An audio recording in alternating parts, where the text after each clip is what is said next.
You ask Tiger to solve. This deals with linear equations with one unknown. The final result is p equals 4. Let's solve it step by step. Simplify the expression. Expand the parentheses.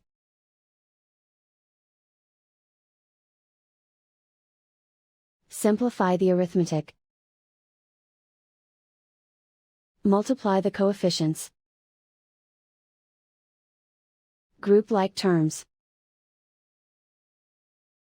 Simplify the arithmetic. Group all constants on the right side of the equation. Subtract 3 from both sides. Simplify the arithmetic.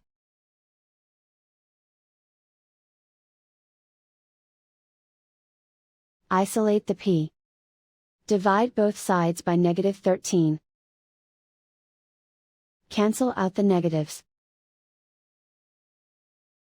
Simplify the fraction.